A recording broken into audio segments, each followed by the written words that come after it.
ત્યારે અમે સાહેબજી એ મહાપંચાયતને એટલું પરિણામ અમને મળ્યું કે જે લગ્ન પ્રસંગમાં બધાએ અમે નક્કી કર્યું કે એક લગ્ન પ્રસંગમાં એક જ ડીજે લાવશે, એવા ઘણા બધા ગામોએ બધા પોતે સ્વયંભૂ નક્કી કર્યું કે અમે બધાએ એક જ ડીજે અમારા લગ્ન પ્રસંગમાં લાવશું. કારણ કે બધાએ આપણે લગ્ન પ્રસંગો ડીજેના માધ્યમથી ઝઘડા થતા પણ આપણે જોયા છે, બરાબર.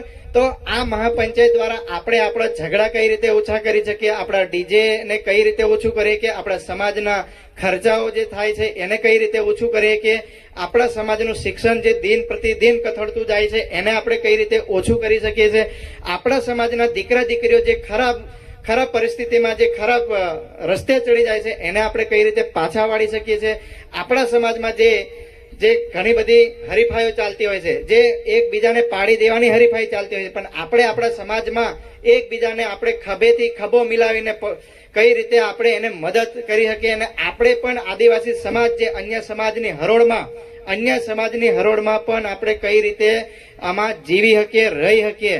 કારણ કે આપણો એક આદિવાસી સમાજ છે, આપણું કોઈ ઉદાહરણ લેવા તૈયાર નથી. ખબર તમને? આપણે ઘણી જગ્યાએ આપણે ઘણી વખત કાઠિયાવાડમાં હોય કે મજૂરી હોય તો ઘણા કાઠિયાવાડીઓ વાતો કરતા કે અમારા પાટીદારો બધા એક થઈ જાય ને લગ્ન પ્રસંગ હોય તો સમૂહ લગ્ન રાખે છે, એમાં બધા ખર્ચા ઓછા થાય છે.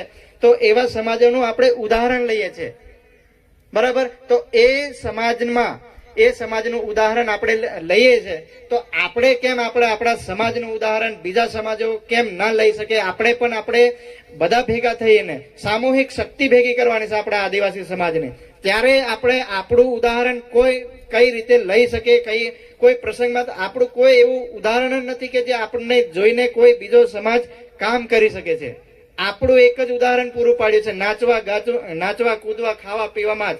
તો આવા બધા કુરિવાજો છે, જે વધારાના ખર્ચા છે, એને કઈ રીતે આપણે દૂર કરીએ એના માટે જ આપણે મહાપંચાયત કરીએ છીએ. અને આવતા વર્ષે પણ આ જ જગ્યા પર અને અતિ ભવ્ય આપણે મહાપંચાયત આપણે કરીશું. અને હજુ બીજા ઘણા વક્તાઓ છે, આપણે એમને સાંભળવા માટે ભેગા થયા છે અને એમને જોવા માટે આપણે ભેગા થયા છે.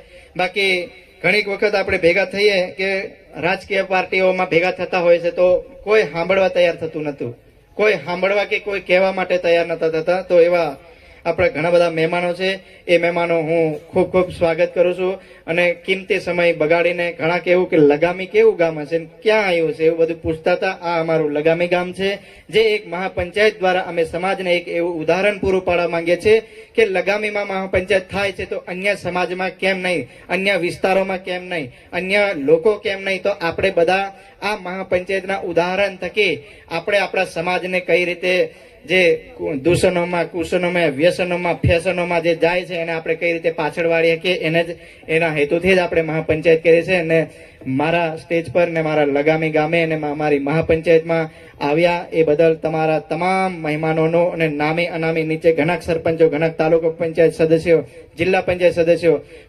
પટેલો હોય કે પૂજારા હોય, જે ગામના હોય, વડીલ આગેવાનો હોય, સામાજિક આગેવાનો, તમામનો, યુવા મિત્રો, ભાઈ બહેનો, તમામ લોકોનો અમે સૌ લગામી વતી અને અમારી મહાપંચાયત વતી અમે તમામનું સ્વાગત કરીએ છીએ. અસ્તુ. જય જોહાર.